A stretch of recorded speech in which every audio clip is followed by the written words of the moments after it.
So and normally I don't do this live, so it's a little bit scary, technical, but we're going to try it anyway. Hey, today we're going to talk about built-in quality, and I used the brick to trigger the word built. And I think it's a really interesting thing because, as you know, Phil and the other participants, I have a long history in software testing, but I do a lot of Agile as well. And I'm kind of, well, schizophrenic maybe in that, because I'm in both worlds. And I think if anything combines those worlds, it's built-in quality. And when I started doing my first Agile transformations, I really focused on the Agile. And I loved saying to people like, well, testing might be your problem, but I'm here now to learn you do your Agile. And I'm looking for the integration, because in a lot of organizations, I found that that we were talking Agile, but we weren't really talking about quality. But I think that is getting more and more important, and that will be the next step as well. And I see built-in quality rising in popularity and importance, and more people are talking about it. So I think it's a good idea to see what the value of quality is in Agile and how we can contribute as the testers by helping to build quality in. And what that means is what I'm going to discuss today. But I want to start, so this is the roadmap for today. I want to start with business agility. Why is that important? To go into definition, like what is built-in quality then? But I don't want to dwell on that too long, because I want to talk about how we implement it, because I think there's more available on what it is than that there are guidelines telling you how you can implement built-in quality. And I will give you something away. It will be something about built-in quality feedback loops that we want to design in our development lifecycle. And then from that, learn and create a system of validated learning and improving, so we can improve the quality, and that's up there, right? And then an interesting thing might be built-in, that's difficult in virtual worlds, built-in quality maturity. What's that, and how can we improve that? So I hope that that aligns with your expectations. So let's get started. And as I said, it starts with business agility, and maybe it starts with the customer. Because if you look at what organizations are doing, a lot of organizations were starting their Agile journeys and really were focused on getting the stand-up meetings and getting the Scrum ready, and they're moving on and getting better in that, and we're shifting towards a focus on the customer, which of course should be the case. So I speak a lot of organizations that try to put the customer in the driver's seat, try to learn from the customer how they are using and perceiving their product, and trying to interpret the data, the user logs, etc., to understand how the customer is actually using the product. And that's really important, because over the years, and I'm talking about a long stretch of years, as customers, and we are customers as well, have become more critical and more fluid as well. It's harder to retain us. So you can think about the China warehouses where you can buy a lot of stuff cheap. So we go on the internet and find somewhere else where we can buy the same things. The broker sites that help you to find other sites where you can buy cheaper stuff. In the Netherlands, we have in the energy market, basically an annual run where every year you can readvise your contract and maybe get a cheaper contract. We got that with health insurances as well, where you have step over moments. So the customer is very likely to go to the competition or go somewhere else, or not buying it. So you need to, as a company, understand what the customer wants, and you need to stand out against your competition. You need to be that one that they go to.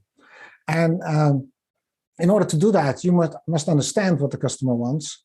And that might have been an easy thing once, when the world was slow and things were predictable. But in today's world, where everything goes so fast and interruptions are key, and startup organizations are disruptive and that kind of stuff, it's really hard to anticipate on the future needs. So what's the solution? Of course, that's if you cannot anticipate in the long term, you should be reactive, responsive, or maybe we just call that Agile. So it's logical that a lot of people and organizations turn to Agile, because that's built for getting feedback. Because what we want is to deliver and adapt what we deliver to the customer to make him happy, to stand out, and to keep him with us. And what should we do to do that? Well, I think we should obtain business agility. And to do that, well, the first thing is you need to deliver a good product, of course. Because if you make a product that nobody wants, it will be very hard.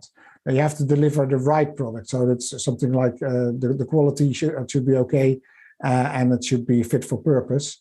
But in order to know whether you're on the right way, you need to get your feedback. And that's what we're talking about today. And if you want to have fast feedback, you need to deliver fast, you need to deliver frequently, and you need to deliver something that the people can use, an end-to-end solution. Because if you're not delivering, you don't get feedback. And if you deliver only a small part of it, and it's not handed over to the end user, then it's really hard to understand what he perceives and how he likes it. So in order to have that business agility,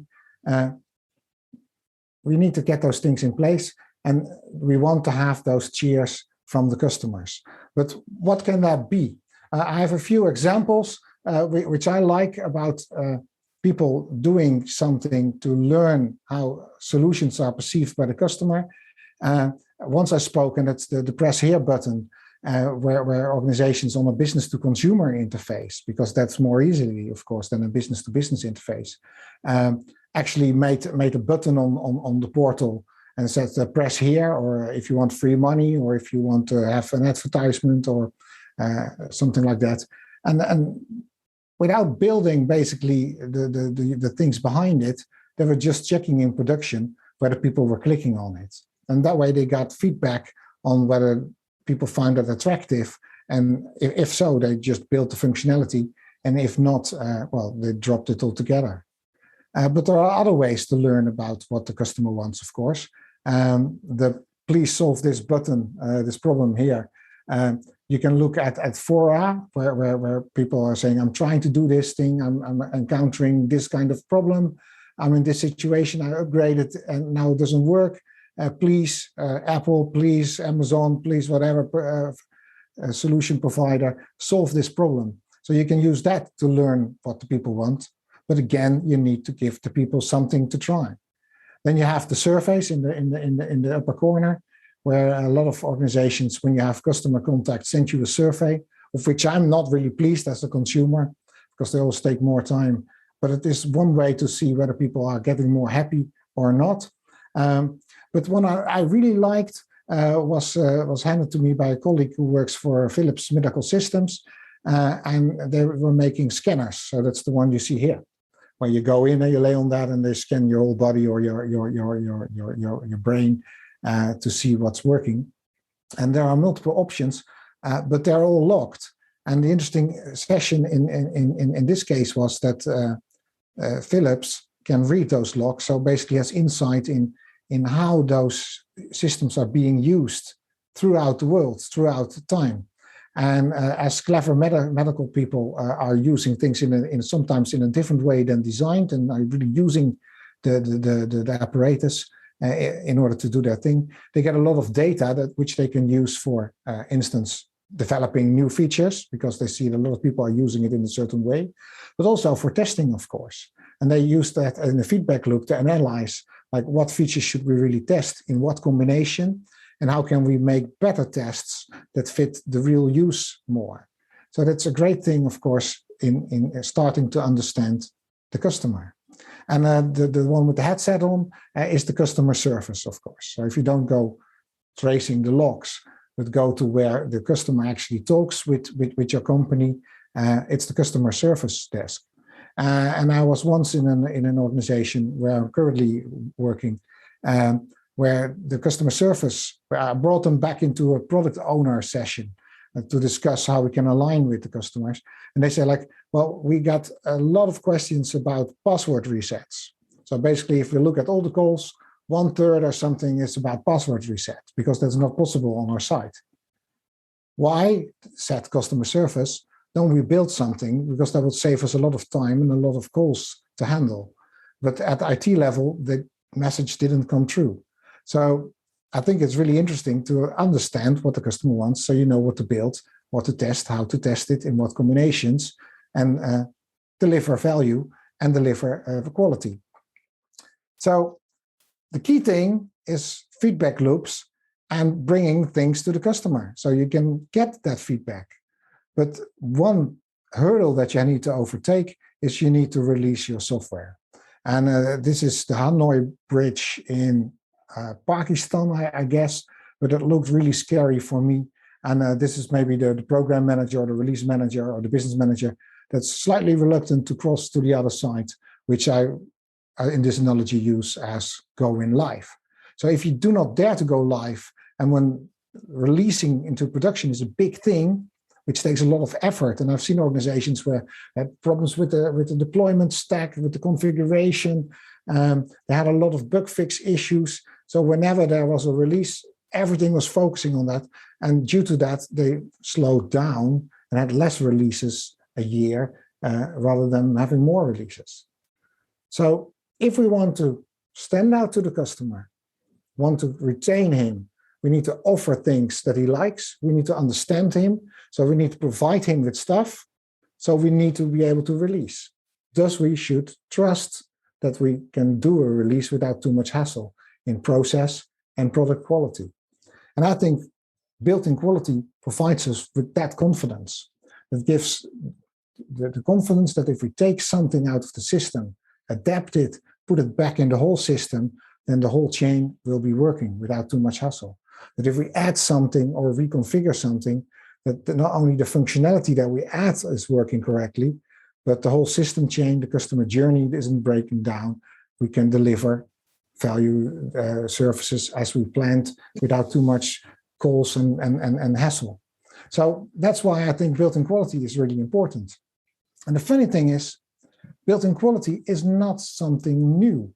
It's been around for a long time. It's originating from Lean. It's one of the core pillars. And if you look at some basically random websites which defines built-in quality, they state things, let me peek, like do a lot of unit tests, do pair programming, build quality in each step, do quality control, make problems visible. Here it says quality at the source, value stream mapping. So all things that are quite familiar to many of you probably, and they're already in Lean. So I'm not saying something which is completely new design and we don't have experience with.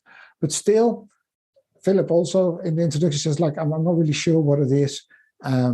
It's hard to define it. So I went looking for some definitions.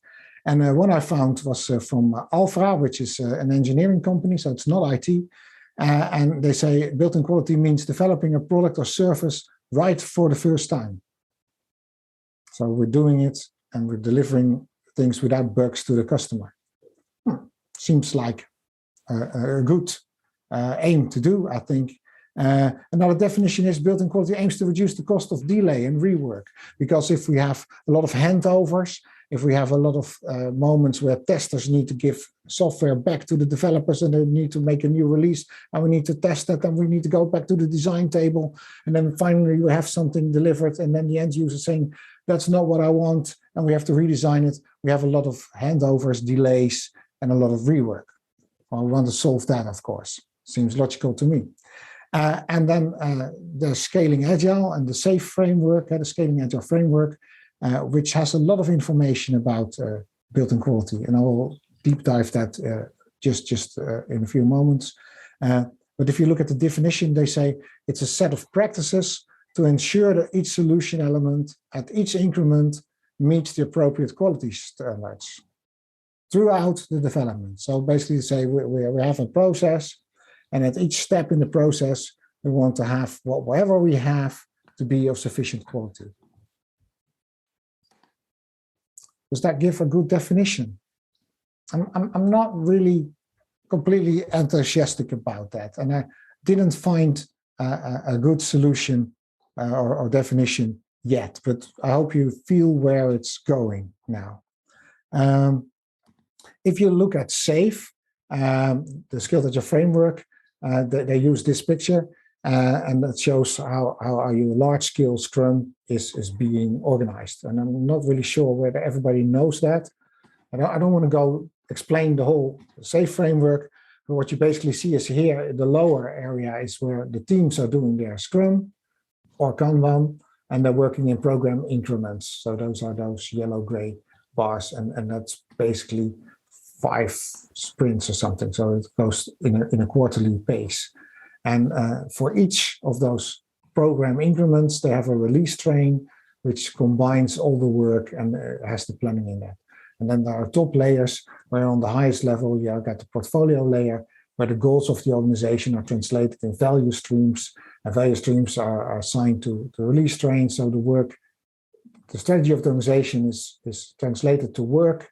Work is translated to releases and further refined into user stories, and then the teams are working with that. And the funny thing about scaling Agile framework SAFe is that it has some people are really enthusiastic about it and people that hate it. The people that hate it says it's too much fixed and it's too much process and takes away the real Agile thing. We get rigid as an organization again. And that might be true. So I'm not advocating SAFe to be a good framework or a lousy framework, but it's one of the frameworks that has the most information available. Because if you go to the Skilled Agile Framework website, you find this map, and it's a clickable map. So you can click on each icon, and then you get a lot of information. So if we want to investigate what built-in quality is and how you do that in a skilled environment, the SAFe framework has the most information available. And let's do that. Let's click on the map on the built-in quality icon and see what it says. And the question is, of course, where is the built-in quality icon? Have you found it? It's all the way in the lower corner. And if we click on that, we get some information. And on a team level, I think in a brief summary, the SAFe practices are the following. They say, do test first, think test first. And they talk about BDD and TDD as practices, which I assume you know. To get BDD helps to get user requirements on the table, have a dialogue with the users, having examples. TDD helps as well, but it's more on a unit level. And a unit test level is a good thing because it's easy to automate. And SAFe says, please do a lot of automation. But do it on the right place. And that very small icon there is the testing pyramid, which I assume you know, which states like you don't want to have a lot of tests on GUI level or integration level, because those tests are difficult to build, maintain, and they're brittle. They break very often. Whereas they say have a lot of unit tests because they're fast, they're easy to maintain, easy to build, less brittle. So have that amount or distribution. Whereas sometimes you see organizations that have the upper side pyramid, they have very little unit tests, and they have a lot of automated end-to-end tests, which are very difficult to maintain, and they have a long test run because those tests are often run through the GUI and slower. So if you have a lot of tests, the next tip that I have is reduce the size of the test set. So evaluate the tests that you have, because test sets tend to grow, and reassess that so you have a short test set that you can run quite frequently, or that's something which I add to it, I think, have a regression test strategy, which makes clear which tests you run at build, at night, every weekend, or once in every, well, whatever you have. And then the next practice is that I say, integrate often. So don't branch too much, bring everything together into working increments. Hey, use a CE/CD pipeline where you integrate automatically. So that's easy. You do it every time the same way. So you trust more in your release. Remember that a suspension bridge, if releases are scary to do, you should do them more often. And with continuous integration and deployment, you do them all the time. And if you do it properly, then you use the same scripts all the time as well. So you trust in the scripts and in the release. And you have done it just before, so you have little changes in each release, so the surprises are well, less. And then embed quality in the entire development lifecycle. And what SAFe comes up with is a scalable definition of done, And the definition of done normally states what should we have done in order to finish a user story in the sprint. But the cascaded, scalable definition of done has multiple columns, and it's a very small picture, but you can see there. You see the columns and say like what's done at the end of the sprint, what's done at the end of the release train, what's done for each release. So it's the old-fashioned done, whatever you think of it. So this is in highlight what SAFe is practicing and describing you to do. If you find this interesting, I wrote an ebook with Mettenbrun Pedersen a few years ago, where we described how you can embed quality in a SAFe framework. And rather than talking about built-in quality, it was really about embedding testing in the SAFe framework.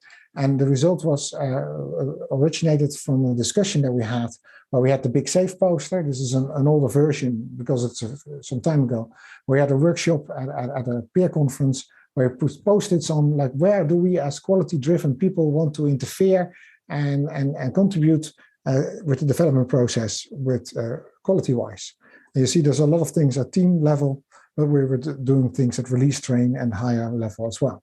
And we worked those ideas in that ebook, and we were really struggling with what should we do at team level. Well, that slide I just shown you, what SAFe says. But we're also talking about what should you do at a program level.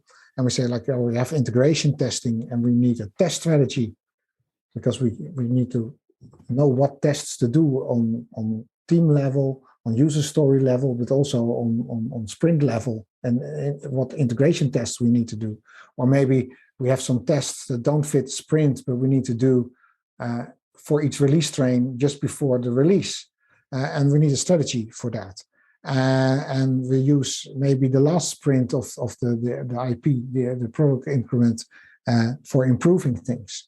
So we're going to do some root cause analysis on what for problems did we find, how can we improve the testing, and maybe use testing to drive the planning, plan the test environments.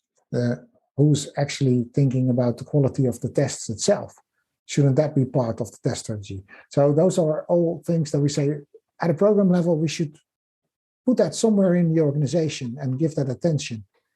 And then at the highest level, at the portfolio level, we thought, shouldn't it be nice to have quality area attention on a C level? So we came up with the chief, I made a chief product owner, but it's a typo, the chief quality officer, that should be.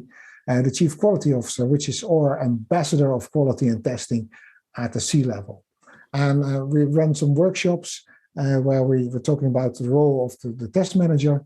And then actually some people really digged the chief quality officer, said like, I want to be that. That gives me an extra, well, place to go as a career opportunity.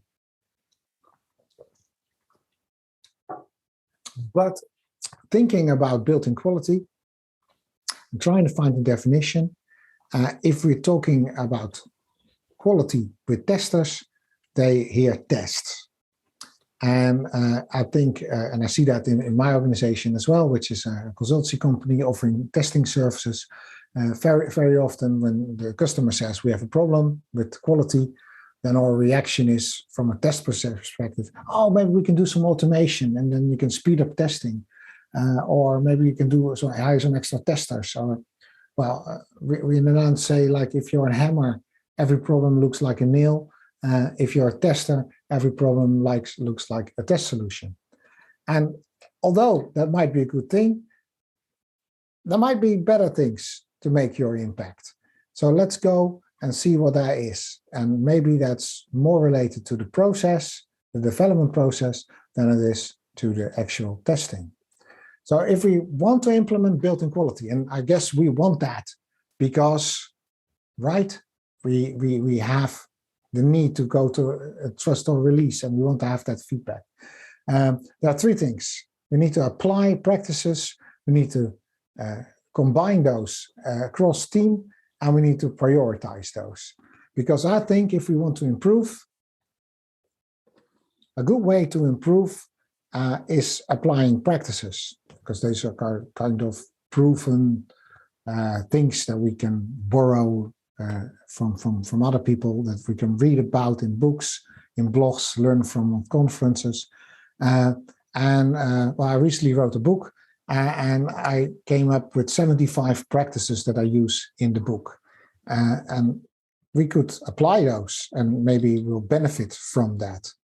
I will just highlight a few of those practices, which I think will help to boost quality and build quality in.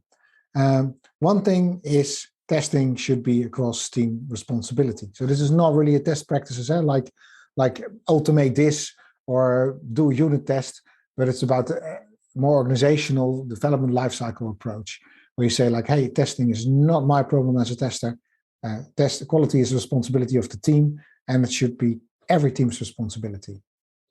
And that includes also the possibility to have tests being executed by your fellow developers. And I don't think this is a shocking practice, but I also think it's not implemented everywhere yet. And there are still teams, I've been recently working with distributed teams, where the testers were in India, for instance, and the developers in the Netherlands. And if I asked whether the testers were involved in sprint planning and reviews and demos, then they actually said, no, we're not, because we are just the testers. And we just test what gets thrown towards us, and then we hand in the bugs, and that's what we do.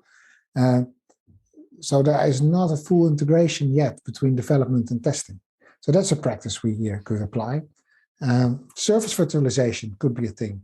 If we, I like that a lot as concept, especially because if we want to integrate things and we cannot really work with the other system, maybe it's an idea to virtualize that and have a service virtualization. And we're testing on the interface, and we can do a lot of tests fast without being dependent on the availability of another service or system.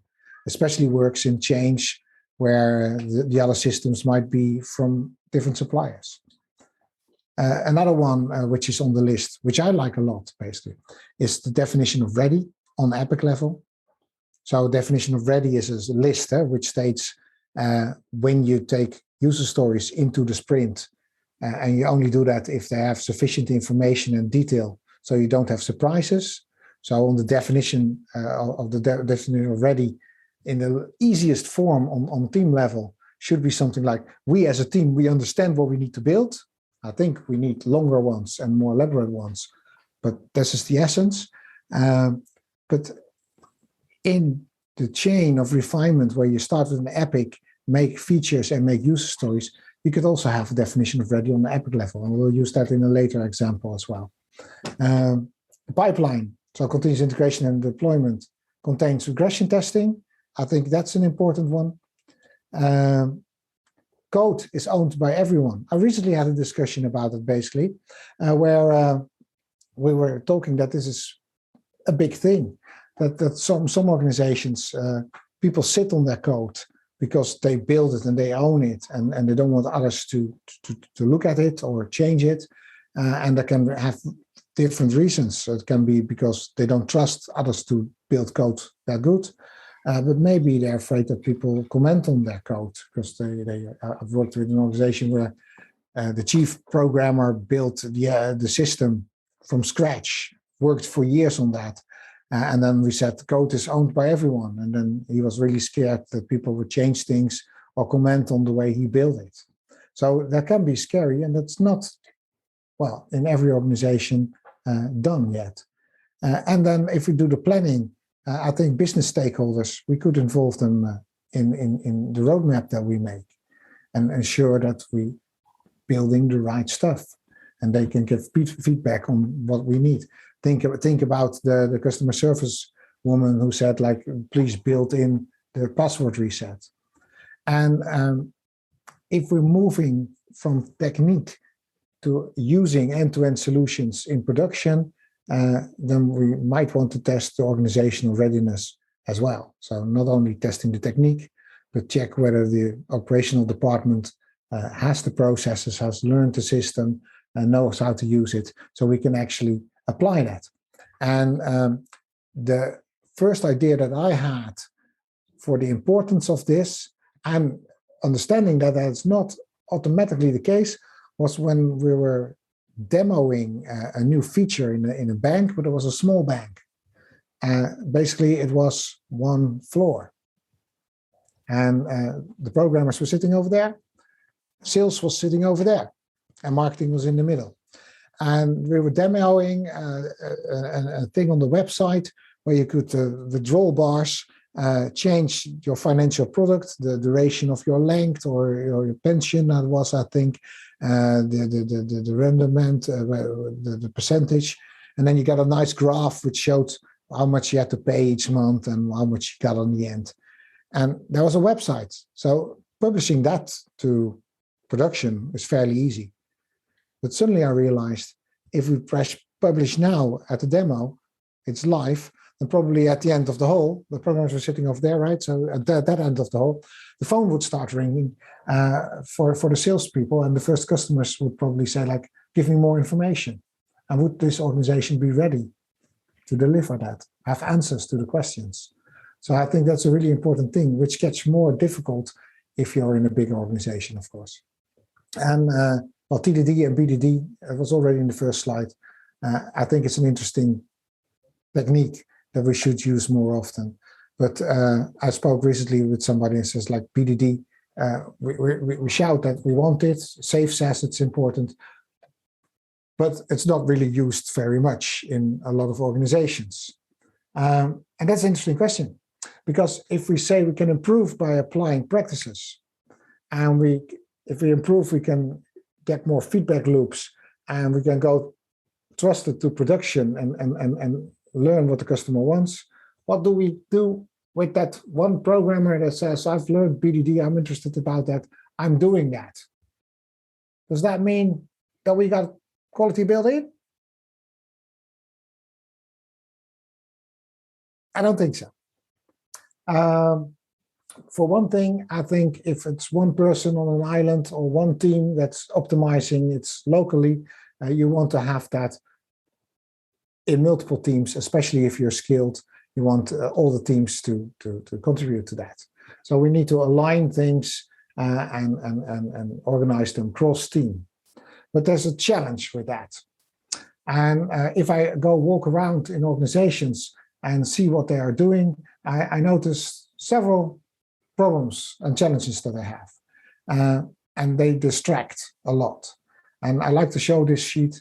And I have the guy that's walking up the hill with the stone, because it's sometimes very difficult. Sometimes you make some progress and then people fall back again. But what are we struggling with in general? Well, one thing is, I think, a low predictability.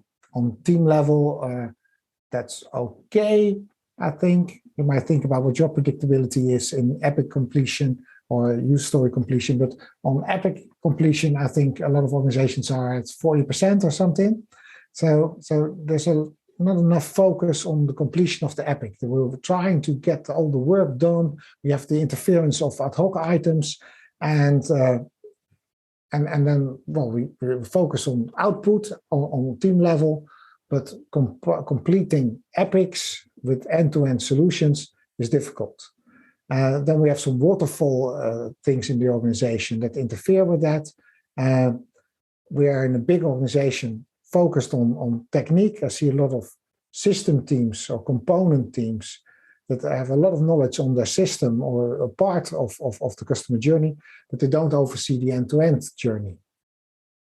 I once was in a meeting where I said, hi, isn't it a good idea that we draw the customer journey and then see, we were with all the product owners, who's working on what part? And they didn't respond. And I asked again, and then I interrupted the meeting later and said, like, I said it twice, but I'm going to say it for the third time. Why don't anybody respond to that? Isn't it a good idea that we do that?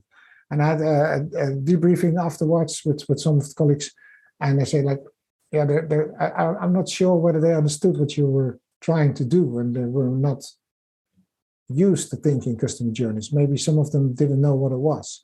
So in the end, we did it, and it yielded great insights. Also in dependencies between teams. And then there was a survey 2 years ago in a big organization about end-to-end delivery and testing, where the management says, like, well, we don't have the environments to support end-to-end testing and delivery. So it's really difficult. But there's one challenge that I didn't highlight yet, and that's that a lot of teams are really busy with business delivery, and they're pressed on to deliver a lot of things, so they don't have much time to improve or to automate. So if we got 75 practices, and I'm sure that if we put our heads together in the chat or something, we can come up with even more practices. And they're all useful in a certain context at a certain stage. But we have teams that don't have much time to improve. Which one should we use? Where should we start? It's a good question. And I think in order to implement built-in quality, we should look at the whole development lifecycle rather than just sticking to testing within one team. So implementing Agile or built-in quality, the first thing we should do is to check at what level it's most effective to improve. And that's where testing and Agile gets mixed up a bit. Where I showed you the business with the quality problem, where I said, like, for a hammer, every problem is a nail, and we came up with test solutions. I recently spoke to a colleague of mine, and I called that Confessions of a Tester. It says, like, I try to improve my testing, but a lot of things go wrong in the development lifecycle, and a lot of things go wrong with the Agile way of working. So the product owner made promises to the business without consulting the teams and without consulting the philosophy. So a lot of people were expecting things, but we could not build that in that time, and especially not within the quality standards. And as he says, I'm trying to improve things. And as a tester in the team delivered on Friday afternoon. That's the end of the sprint, everything. And then I need to test that, but it's already Friday afternoon. So I need to teach my team to deliver some things earlier, and maybe not do that at the end of the week, but at a normal week where everybody is available. And then she said, I had a Scrum Master, but he was also the team lead. So we try to improve things and have retrospectives. And I want to do that and happening because I wanted to improve my testing and embed the testing and make sure that everybody was responsible and owned quality, like we discussed before. But there was no openness in the team because everybody was scared of the team lead. And we were working on user stories, but they didn't contain enough detail. So we were stuck and we couldn't prioritize them and we couldn't estimate them, going back to the velocity again. So this is a tester that came towards me and said, like, I'm stuck with a lot of Agile challenges as a tester. What should I do? And I think we should look at the whole development lifecycle. And this picture shows a default development lifecycle, which shows a roadmap.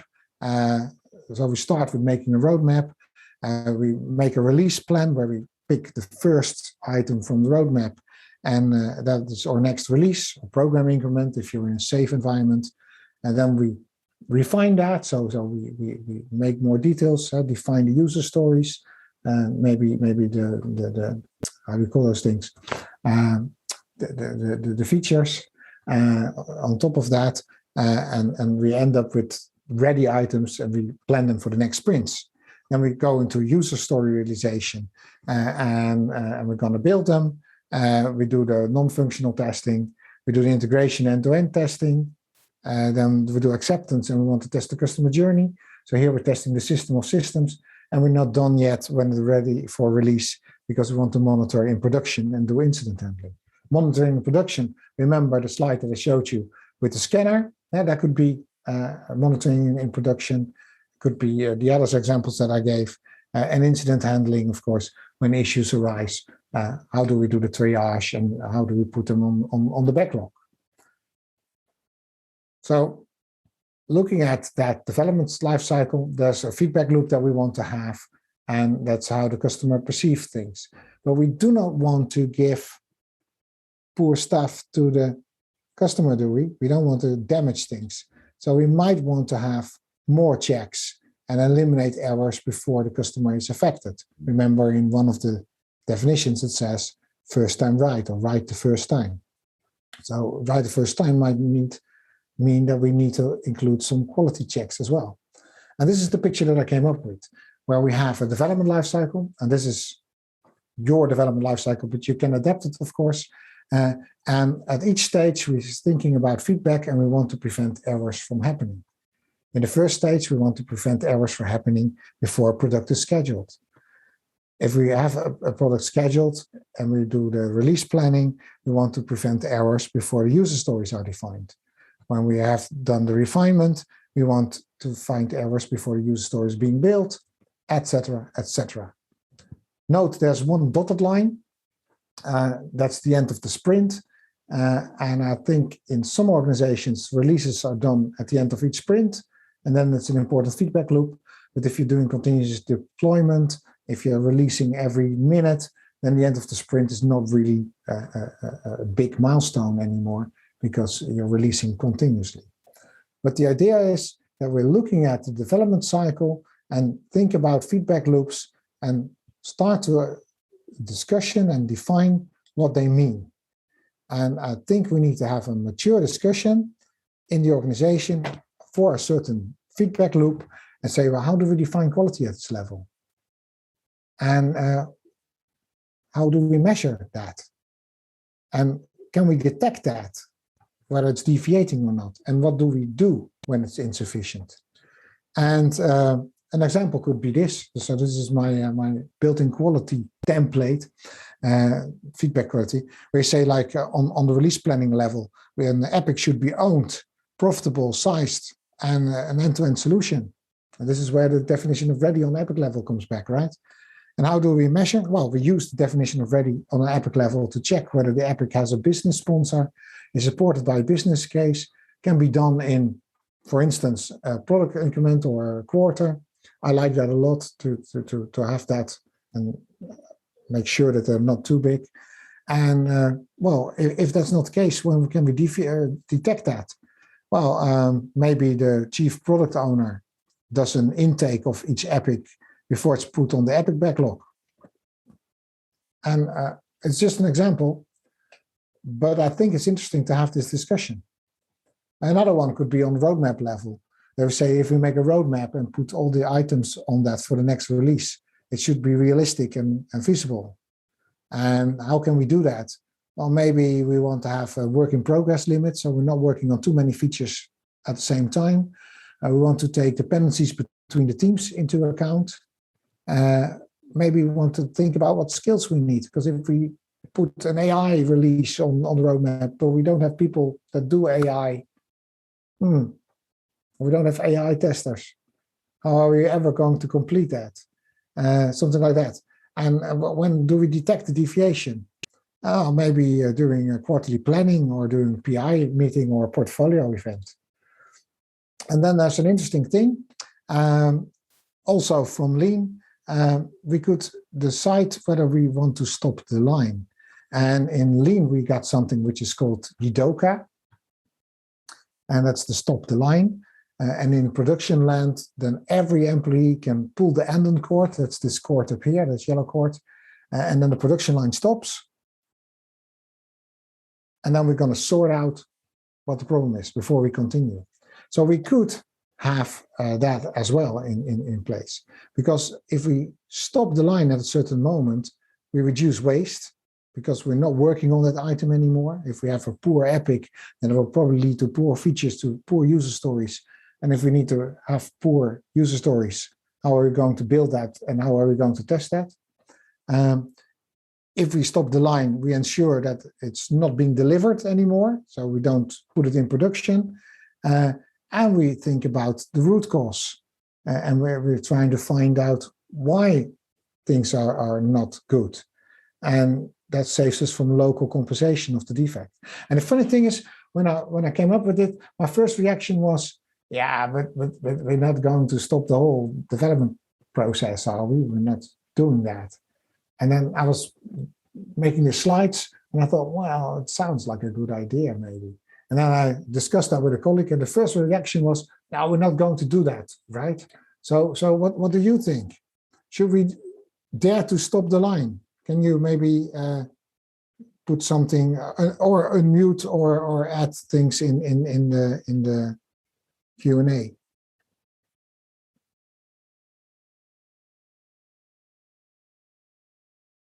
This is the part where we have some participation. Oh, here I see the chat. Let's see.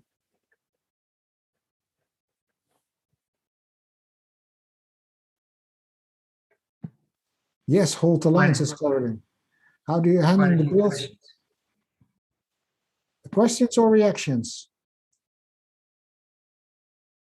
How do you handle the builds in version control? Yes, hold the line. The team should have the leverage. I would hold the line until the issue is solved. So you tend to agree with me. But what I think is really interesting, did you ever have that discussion with the right stakeholders? And depending where you are in the development cycle, you have different people that should be involved in that. But I think it's an interesting experiment to start discussing that beforehand and discuss what you can do about it. Is it okay if I continue? I heard somebody saying, do you have some questions? Then I'll continue. Let me go to the slide. So in the template, I added some exceptions and who's involved. So that's the result of the discussion we're having about what should we do. So when the epic is rejected, CPO, the chief product owner, sits with the sponsors and adjusts the roadmap and who's involved. When we're working on too many items simultaneously, or we have dependencies that seems that doesn't work, we refactor the roadmap. Could be. But if we're trying to get those feedback loops and have that discussion, and we're starting talking about how do we measure quality and what do we do with that, an interesting thing is that we should think about how much time does the assessment cost. And at a program level, a code level, we have test automation, which is very fast.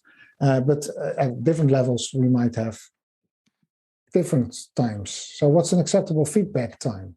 And if you look at examples on the internet, you find a lot of things that are working from the code towards production, where it shows here that pair programming, you want to have instant feedback. But on UAT level, you might have weeks.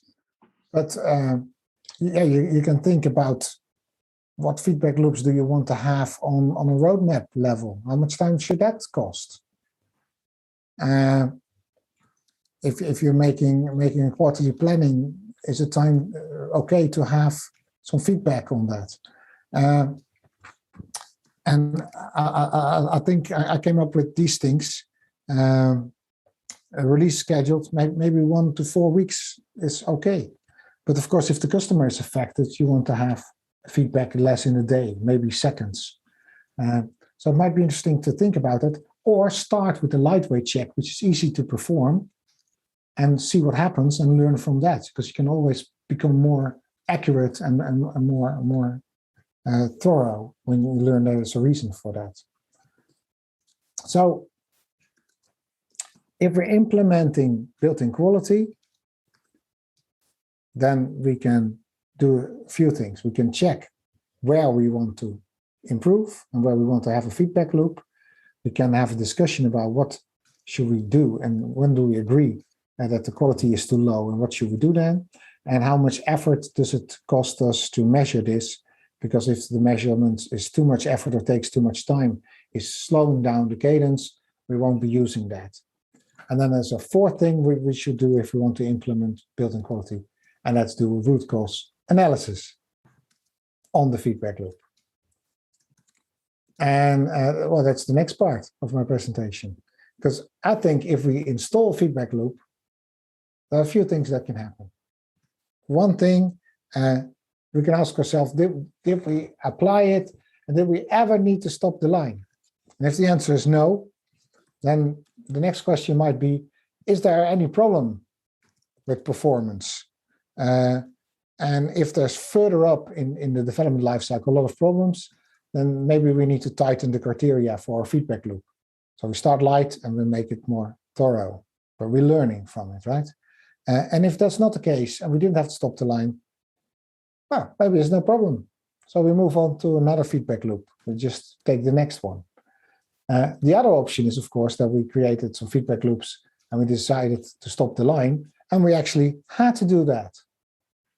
And then I think we should have our RCA meeting and seek the root cause of that, get people together and say, like, why did it happen? Why did it go? And there can be false alarm. And then maybe we are too strict, right? And things should just continue. But chance might be that we actually found a flaw in the process, in the system, and we want to improve that. And I think there are three options. We correct the product. There it is. We adapt the process. So if we adapt the product, we're solving the bug and it can go live. If we adapt the process, we're changing the way we work in order to not happening it again. And maybe we need to train the people because they might be ignorant, not knowing anything. They don't understand what's happening in the other part of the organization, so they don't know what to look for, or they just don't know how the process works.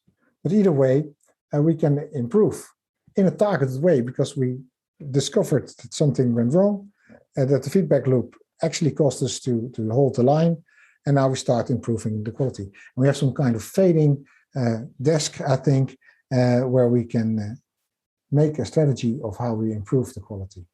And how do you improve quality? Well, by changing those products, process, and people, but also by applying those measures, those 75 or whatever we come up with. But if we have little time, we can sort things out a little bit because I already sorted them towards the step in the development lifecycle. So if we're working in this part, then we only have to do those practices and maybe not be distracted by the other practices. So I hope by providing this overview, I create some lower threshold, reduce the threshold and make it more easily to start a discussion. And again, if you don't like these practices and you want other practices, I think the same thing holds. It's the principle. But if you want a starting point, maybe you can use this table to start a discussion about where should we improve and how good are things working. I referred to the book that I wrote recently. It came out in July. It's called Surfing the Waves of Agile. And in the book, I describe this, but also that when organizations continue on their Agile journey, when their Agile adoption, the change they have, because they start off very often with a team focus, only to find out when the teams learn how to do their Agile, then they go cross team and they need to collaborate. So they go scaling. That's what I call the second wave. And I showed you a little bit what that is if you do that using the Scaled Agile framework. But they need to learn how to make one release with multiple teams. So all the CE/CD, etc., falls into place. And the third option, third wave, is when that's in place and you're able to do technical release, you go back to business value and you want to put the customer in the driver's seat, you want to learn from him.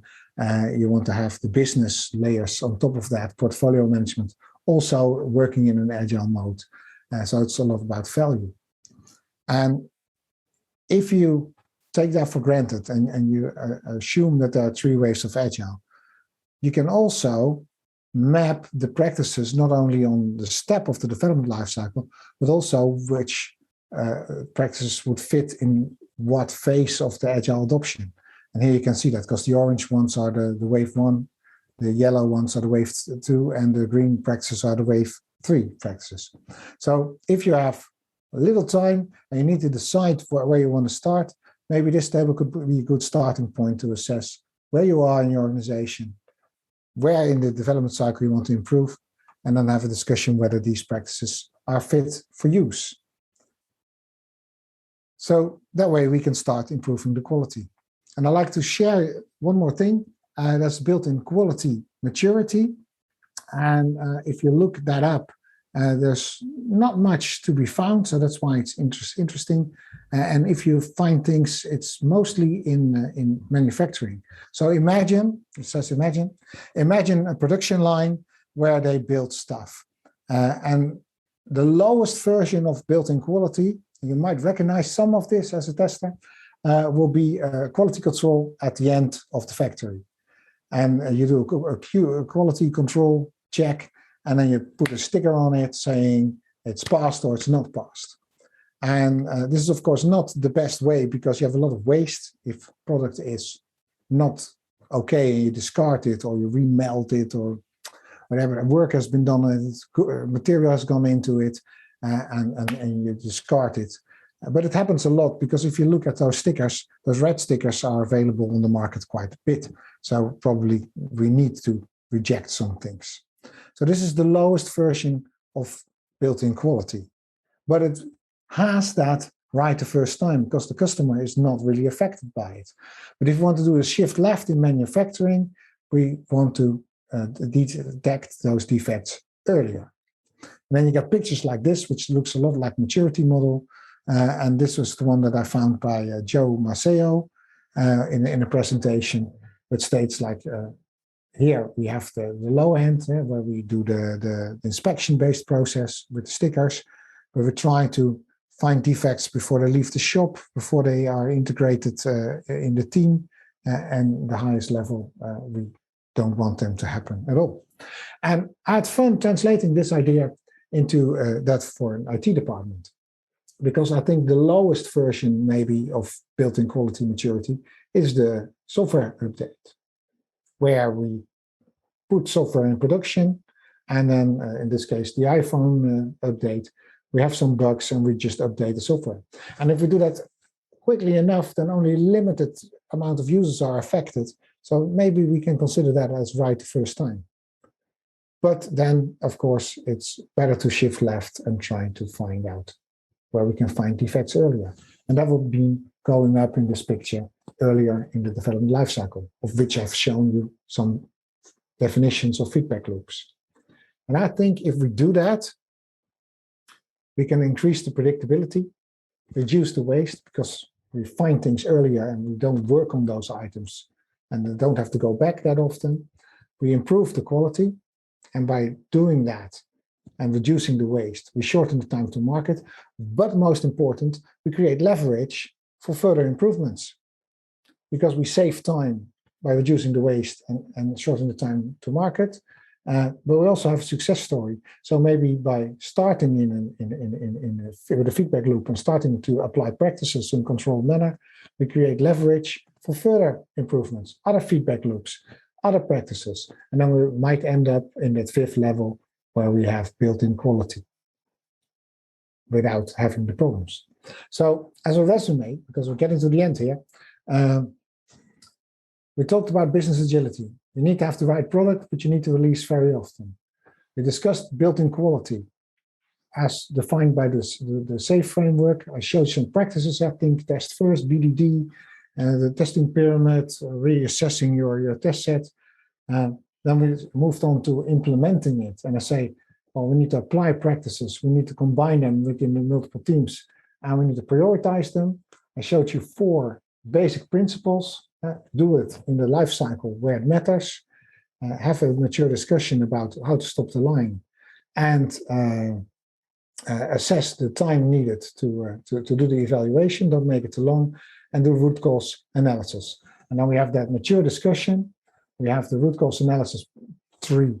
So I call that the root cause analysis tree, where we learn and create a validated learning system on where we want to improve.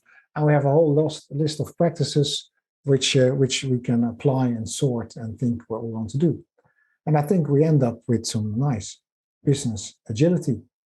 And along the way, we raise the quality awareness at multiple levels in the organization, because at Abbott level, we have different layers in the organization involved, of course, than at an IT thing. We eliminate waste. We get confidence in the quality to go live. We have a validated learning on where improvements yield the most effect. And we have a targeted uses of quality measures. And that's basically my story. And if you like it, it's written down in the book. And I do a little plug because I arranged with the publisher a use code. It's here. And this week only, you as participants of this conference can get a $5.20 discount if you order the ebook. But that's that's a nice gesture. I hope that you like. So that's it for now. And let's go over to the questions. Yeah, it looks like you got quite a few questions there, Derk-Jan. I'll let you attack them. Can you help me with sorting them? Yeah, here's a good one that two people are concerned about. They say, we've been building software since 1975. There's still a lot of turmoil in our discipline, methods, tools, practices, when compared to other engineering disciplines. Why is that? That's a good question.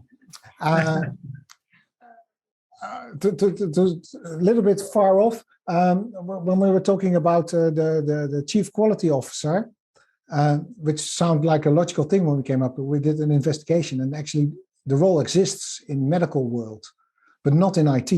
So there are practices, organizations or disciplines that are far further than we are. And I think engineering is much more evidence-based than IT is. So as a profession, we need to learn a lot, and we can learn a lot from other disciplines. But why? That's a good question. Maybe it's because it's not tangible. Software is always a little bit hard to grasp, and it's not really appealing. I hear a lot of, when I start to improve the reviews, the demos with teams, a lot of teams say that we don't have anything to show because we're making queries or we're doing data, and it's boring. So people don't want to go to our demos. And that's maybe if you're building an airplane, people are more interested than if you're doing the technical backend stuff. So that might be part of it. But yeah, it's a good concern. Just to let you know that we're able to give Eric's books away for free. Just to let you know. But another good one here is. They say that releases are scary. You should do them more often, is what you say, but this is risky. What areas to increase or work on built-in quality are the most bang for the buck? I think that completely depends on where you are in your process and where you're stuck. And some organizations are very good in defining what they want, but maybe having a lot of problems with their technical IT, maybe due to legacy. So they know what they need, and they know how to define that, and they know how to prioritize it, but they just cannot build it because the code is breaking all the time, where other organizations are just the other way around. Okay, another question in the question and answer area. How can we implement built-in quality for large-scale migration project like migrating an operating system that involves multiple teams and features? What approach can be used? That's a big question. That's a very big question. I'm not sure if I can come up with an answer so on the fly of that. Yeah. The migration has an interesting thing because I assume that it's hard to have intermediate releases because you have to go over to production at a certain moment, and that means shutting off the old systems or the old processes. So I'm currently actually with a customer that has some of that problem where we want to introduce minimal viable products and show the business what we're having, but we cannot turn things off. So it will be some beta release kind of thing, and not a real production release. But I think if you make the problem smaller and the release is smaller, then you can discuss the real problems and prioritize the real work that needs to be done. So my solution would be to come up with some kind of release schedule where you have showcases which actually show what you've done, and not to keep that too long as a big bang release hanging in the air. It gives a lot of uncertainty, a lot of frustration, anxiety with the business. Okay, a couple more. Here's one that says, what are the examples, or what are some examples of issue categories for RCA?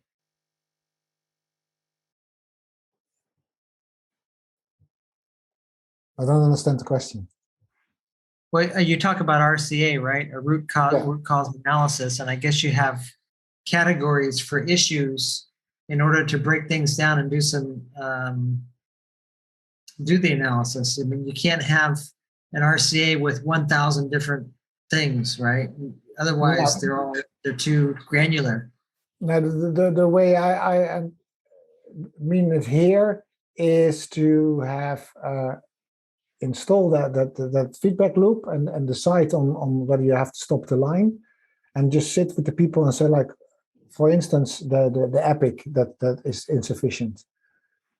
If you put a spot on that and you do that for a certain moment, you can assess whether whether that happened or not, and have a mature discussion, like, how often did we actually find the epic not being okay and didn't meet the criteria that we came up with, and why is that? And then work backwards from that to, we need to improve the check because we were too strict. Maybe it doesn't matter what we have, or we need to add extra checks, or we need to find out why that's happening, and we need to discuss how we can change the process or instruct the people. So in that case, I'm not really looking for criteria. Maybe if you go big data analysis, you need to have that, but I don't have the criteria for you.